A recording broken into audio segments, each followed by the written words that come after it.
So welcome to the operating system class.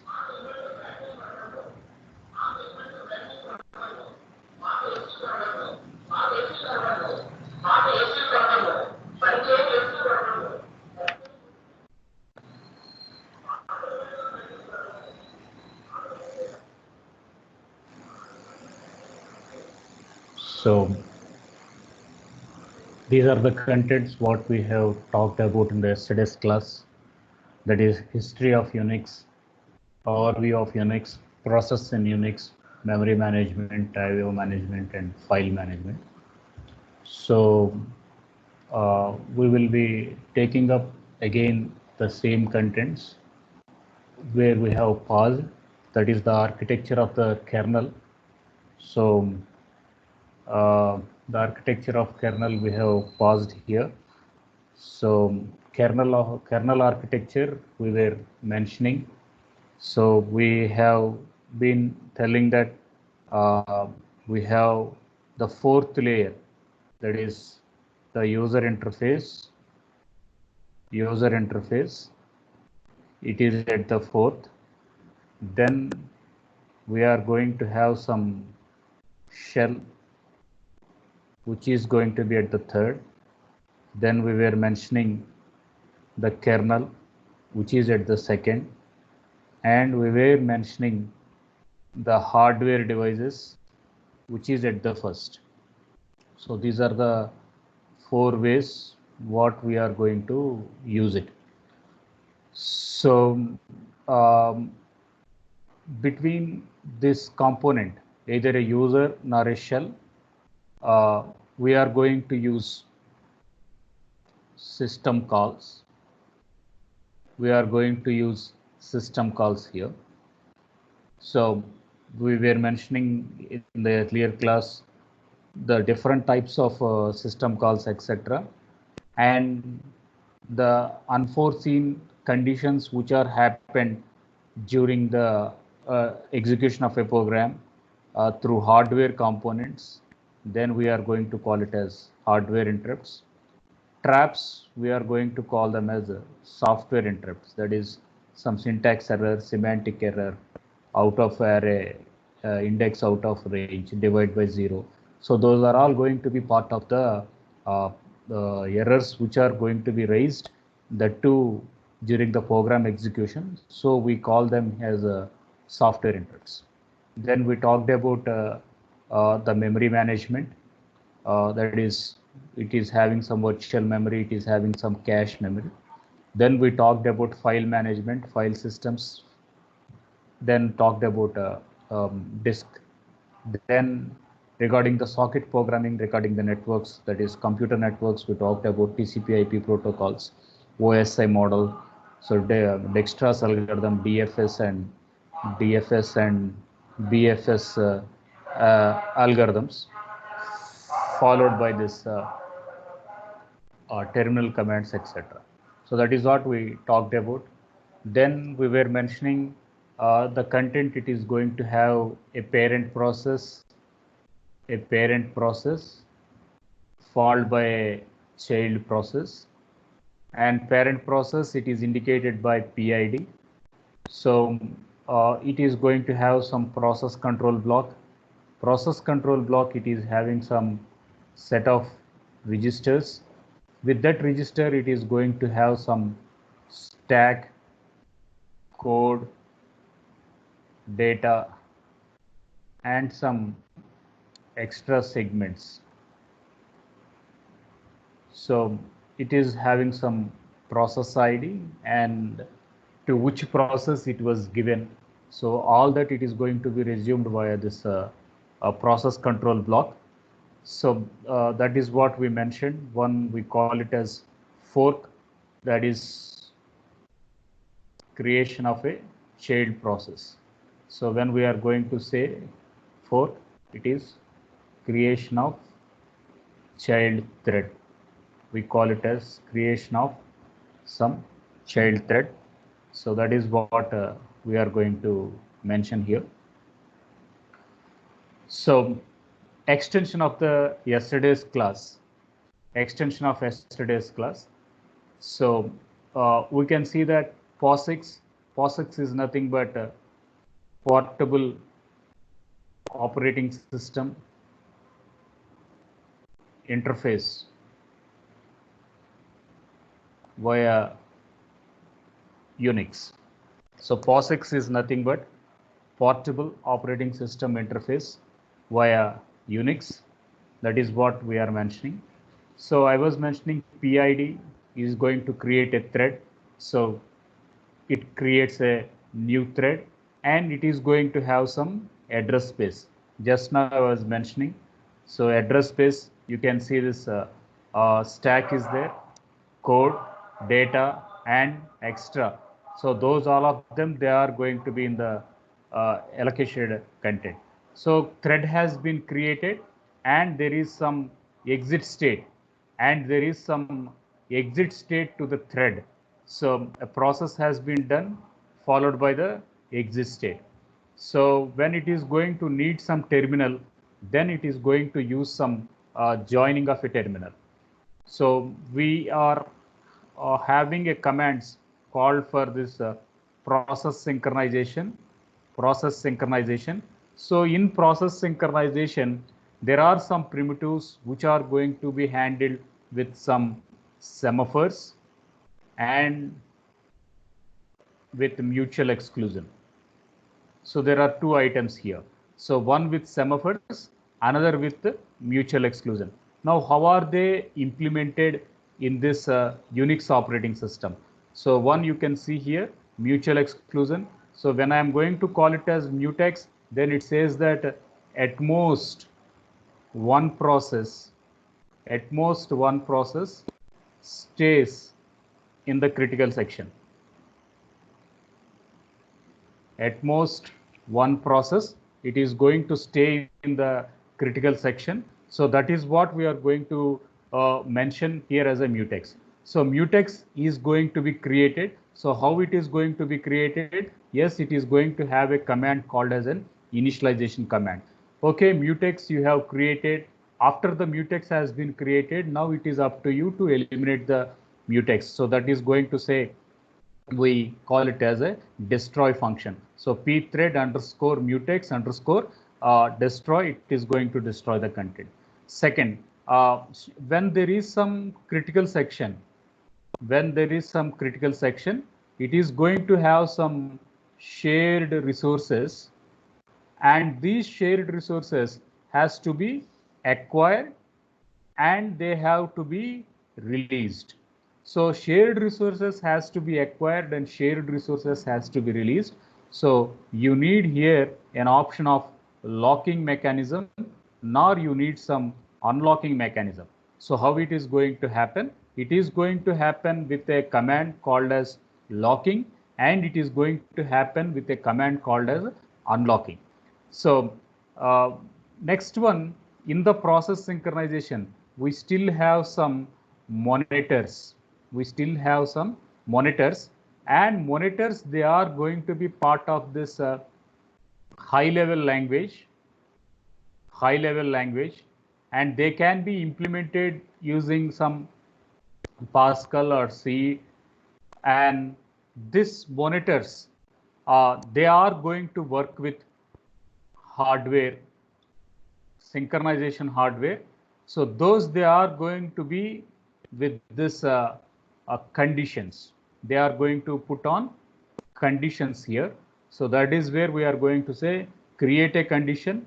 After a condition is going to happen, then you can use the condition. After the condition is finished, then we are going to say you can eliminate the condition. Later on, we are going to see this mutual exclusion.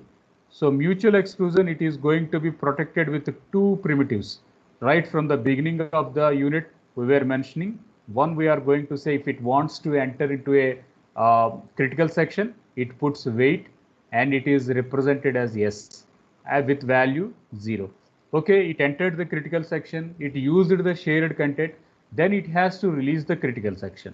So for that, it is going to call it as signal, and it is represented as 1, and it is represented with a variable called as v. So that is where we are going to call it as signal, and that is called as wait operation. So a thread mechanism, it is going to implement the multi-threading concept, and this multi-threading concept, it is going to give creation of a thread, execution of exiting of a thread, joining of a thread, initializing of a thread, destroying of a thread, locking of a thread, unlocking of a thread, initializing a thread and destroying a thread and waiting a thread and signaling a thread. So these are all what are the primitives which are going to happen in the first part. And after this, we have to now look into a second aspect.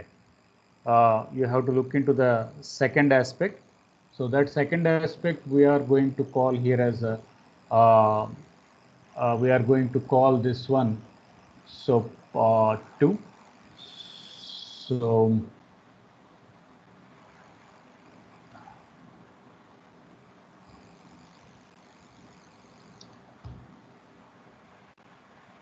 so the working of the list ls, we are going to call uh, uh, the list command.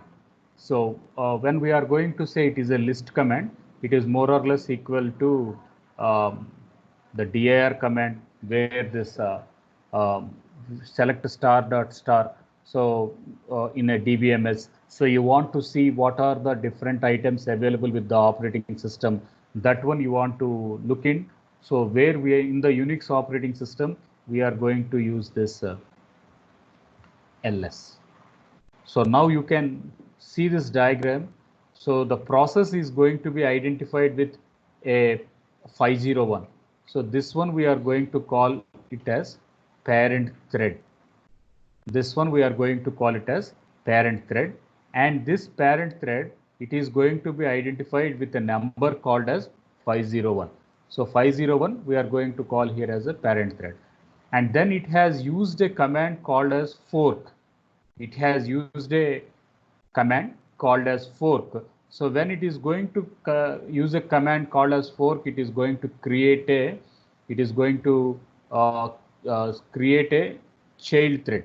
It is going to say create a child thread. So fork is going to happen, and this 748, now we are going to call it as a child thread. Now we are going to call this one as child thread here. So you can see the fork command is going to be part of this, and here this one we are going to call it as user space, and this one we are going to call here as some kernel space. So we are going to assume the first half of this part, we say it is a user space. Another part we are going to call here as a kernel space. So you can assume that allocate child process in a table with an entry y, then fill the child entry from the parent. Yes, we have going to fill that child entry parent. Next, allocate a child stack and users area. Of course, the child thread is itself in the users area.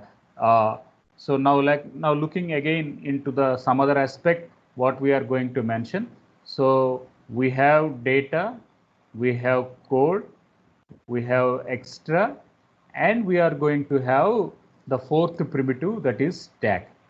So this all element, they are going to be with the parent, and when I'm going to call for a child process, when I'm going to call it for a child process, data will be shared, code will be shared, stack will be shared, extra segment will be shared, but stack will not be shared. So it should have its own stack. It should have its own stack. So data is common, code is common, pointer and index variables are common. So extra segment is common, but stack it should have be own stack. So that is the distinction. So we are going to say fill the process user area from a parent, and thereby we are going to say allocate the process ID of a child.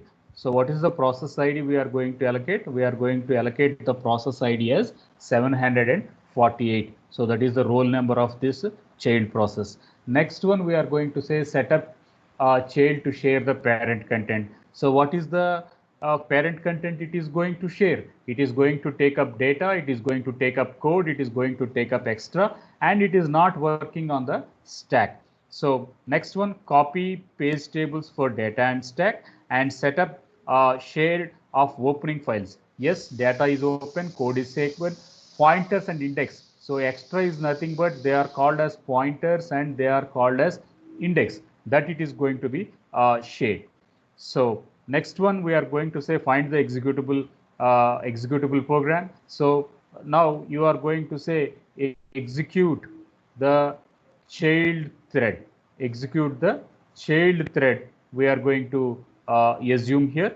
Then we say read and verify the header, and in Java we are going to say argument vector, argument character. Okay, so then we are going to work with this Java option. We are going to say argc and argv.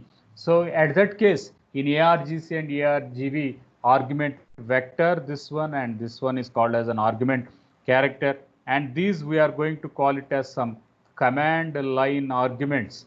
They are going to call here as command line arguments, which they are going to be part of this execution of a program. So you can say copy these arguments, copy this environment. So these we are going to call here as some environment variables, environment variables. So these primitives we are call them as environment variables. So we are going to copy them to the stack here, and we finally we are going to say reset the signals and initialize the signals. So that is how this ls command is going to operate. So after this slide, after this we are going to have two more primitives. We are going to have some two more primitives. So those two more primitives, they are going to deal up with some priority. So Unix scheduler, yes, we do have some scheduling. One, we are going to have some short-term scheduling. Second one, we are going to have it as medium-term scheduling. Third one, we are going to call it as a long-term scheduling. So where are they deployed? They are going to be deployed, one at ready queue, next one at running queue, and another one was waiting queue.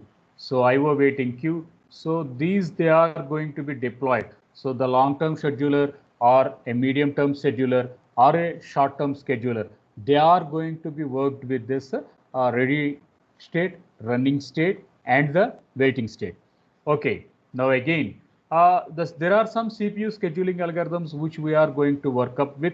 So we are going to say FCFS, then we are going to say shortest job first, shortest remaining, and shortest remaining job first, and followed by this round robin, and then we are going to call here as a priority scheduling and priority scheduling. So this priority scheduling, now we are going to opt here. So when there is a priority scheduling option, we do have putting the process from low priority to the high priority. One to the low priority, another to the high priority aspect. The things are going to be moved. So you can assume here. So the default primitives, what we are going to assume, they are going to be raised from -1 to -4. So -1, -2, -3, and -4, they are going to be raised in this option. They are going to deal with IO. They are going to work with disk buffer. They are going to work with terminal inputs, and they are going to be worked with terminal outputs. So waiting from disk IO, waiting from disk buffer, and getting inputs from input and output devices, and waiting for a parent process to create a child process using a fork command. So all these aspects, they are going to be with the priority. So what is the highest priority? The highest priority was disk IO is the highest priority. Then it is followed by disk buffer. Then it is followed by some input. Then followed by output. Followed by the process that is child creation process, which it is going to be happen with the fork command. Then we are going to assume the round robin process, and from the round robin process now we can mention the CPU scheduling, So and they are going to be assumed to the jobs. So jobs are going to be given. Sorry, this is not round robin. Jobs are going to be given with this priority. So we can assume the job priority here, that is from 0, 1, 2, and 3. So the things they are waiting for disk IO, buffer, kernel, that is terminal input and terminal output, those they are going to work in this kernel mode. So with this kernel mode, here we are going to have the operating system, which it is going to be initiated. Next one, we are going to have the waiting in the users mode. So in the users mode, here we are going to have the user jobs, and user jobs we are going to assign the priority, and priority is moved from 1 to n. So it can be 0, it can be 1, it can be priority. It is going to be moved from 0 to the n. So that is what Unix scheduling is going to take care. Fine. After the priority is going to happen, next one we can see this booting of Unix operating system. So in booting of Unix operating system, we have some process 0, and then we are going to have some process 1. So process 0, it is going to have some daemons where we are going to have some servers. So we will be having some centralized servers. So those centralized servers, they are going to be part of this daemons. And you can see here the getty is going to be a Unix command, login is going to be a Unix command, sh shell to which it is going to say, and we can say cp is nothing but some copy from file 1 to file 2. So you get these options, right? So file 2 to file 1, we are going to have this command here. So copy from file 2 to file 1, we are going to put it in a terminal. So terminals now, they are going to have the display here, and they are going to have this keyboard here.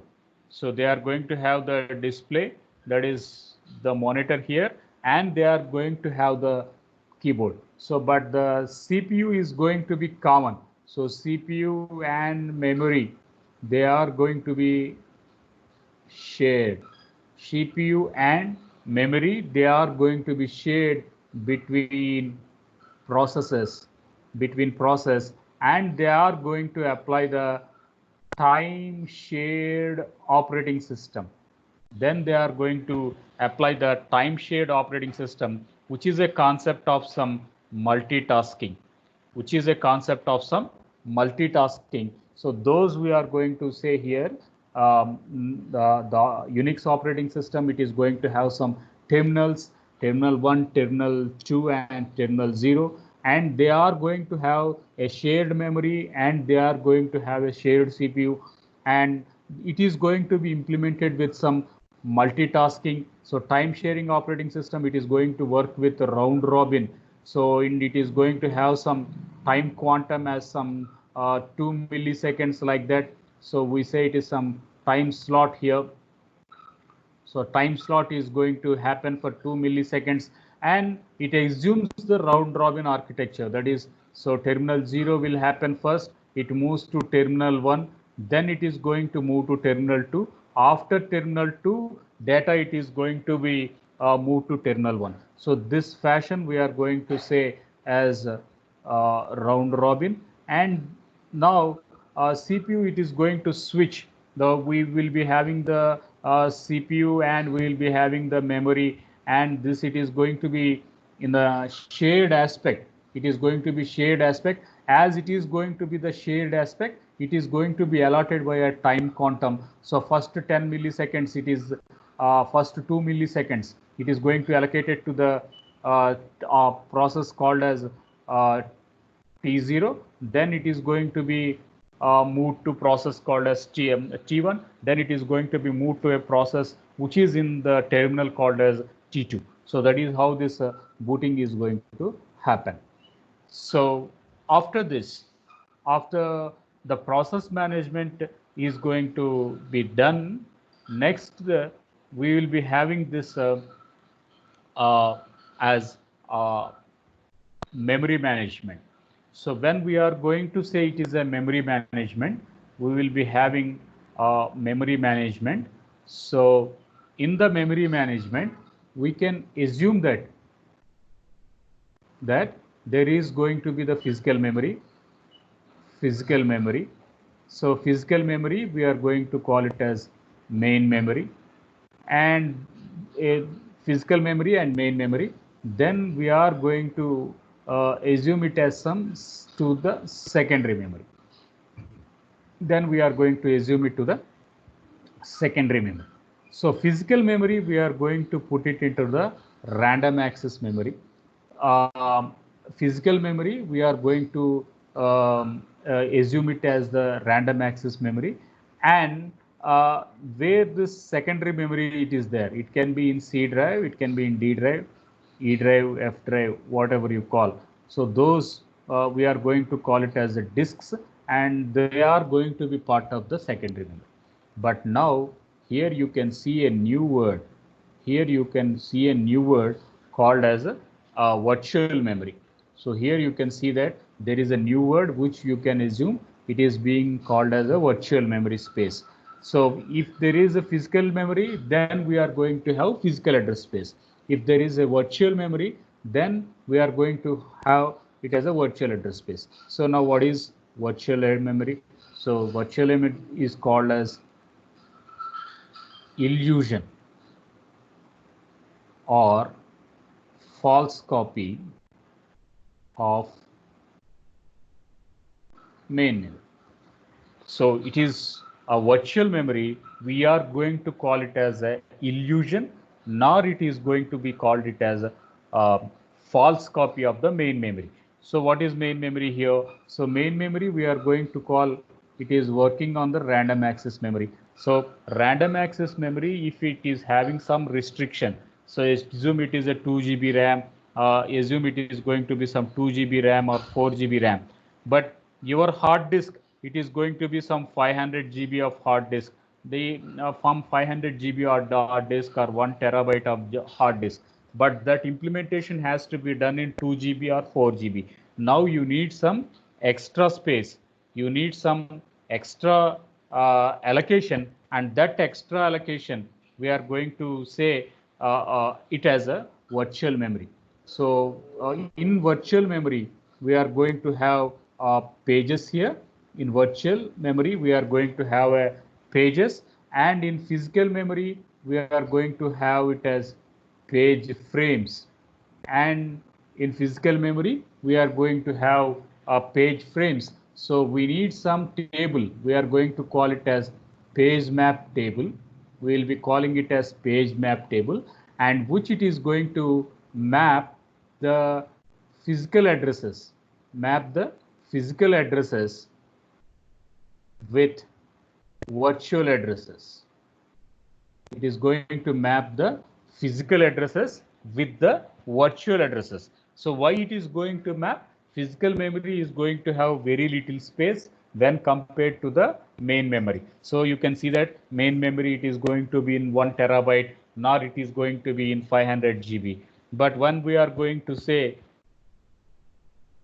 it is going the random access memory, we say it is 2 GB or 4 GB. But your physical memory is very vast and capacity, and the data has to be linked, has to be mounted from the secondary storage to the primary storage. But still space is not there. So for that, there is a false copy of a main memory. There is a illusion of a main memory which is taking place, and that it is going to happen via the virtual address space. So virtual address space is nothing but a false copy or an illusion of the main memory. So main memory scope is very limited, but users feel that his program is going to be executed by the CPU, but actually his program was not in the main memory or the primary memory or the random access memory. His program is executed in the secondary memory. So the user feels that his program is in the primary memory, that is random access memory, but still the originality was his program is still in the secondary memory, and there is some mapping which maps the physical addresses to the logical addresses, which maps the physical addresses with the virtual addresses, and that it is going to take care with a primitive called as this page map table. It is taken up with a table primitive called as some page map table. So this page map table, when it is going to operate, so we were telling that there is a page map table, there is a page map table, and page map table, it should map the logical to the physical addresses. You should map the logical addresses to the physical addresses. So how it is going to happen? So we are going to have a physical addresses, and we say it is some virtual addresses. They have to be mapped from virtual to logical. At this page, we are going to call them as pages, and at this page, we are going to call it as page frames. So physical addresses, we are going to call it as pages. Virtual addresses, we are going virtual addresses, we are going to call it as pages. Physical addresses, we are going to call them as page frames. So here we can say M map, that is nothing but memory map, and here we are going to say mapping of a file, and then we are going to say it is unmapping of a file. So we get this page map table, PMT, page map table, and it maps the physical addresses with the logical addresses or vice versa. So you can see how much is going to be the length. How much is going to be the length? Length, it is going to be stored as a len, and we are going to say protection mechanisms. Protection mechanisms, it can be a read operation, write operation, a read write operation. They are going to be happen, and followed by the flag variables. So flag variables, it can be boolean, which it is going to indicate either 0 or high. So then we are going to have a file descriptor. So it describes about the file. So what the thing happening inside a file.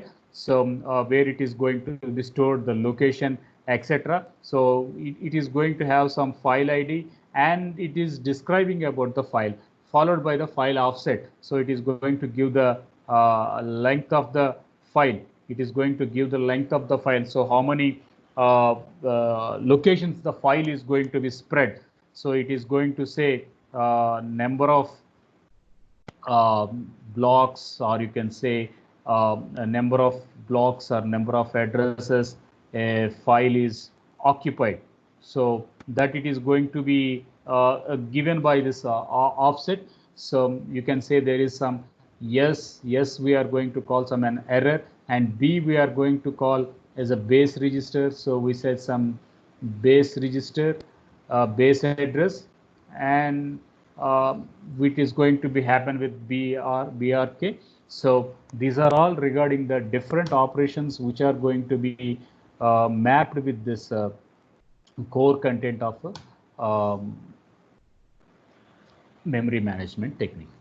So in this class, we have completed this kernel operation.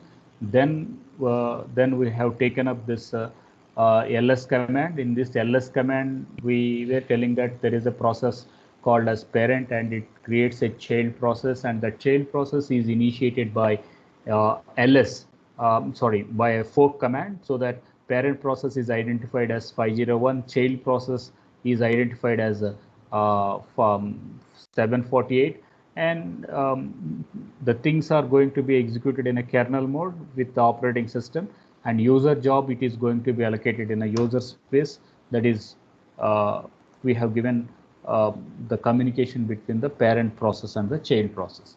Later on, the high priority things are going to be done in a kernel mode, that is disk IO, disk buffer, terminal input, terminal output, and this creation of a thread from parent to child. So those, they are going to be done up in the kernel process, and users, they are going to execute their programs with priority scheduling. When it is going to be priority scheduling, it can be priority between 0 to n, and it is done in a user mode. So the mounting and unmounting of the things and working with the terminals and implementation of the time sharing operating system, the two in form of round robin structure, multitasking, it is going to be done as a booting mechanism. So that we talked about, and we were telling that the addresses which are given to the random access memory, we call them as physical memory, physical addresses, and the addresses what they are going to be taken up with the virtual memory, which is a false copy of a primary memory, they are going to be done in the secondary part, and that we are going to call it as virtual addresses. Now you need some mapping mechanism.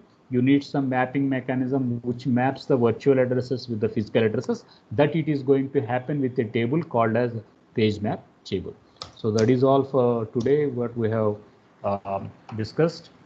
So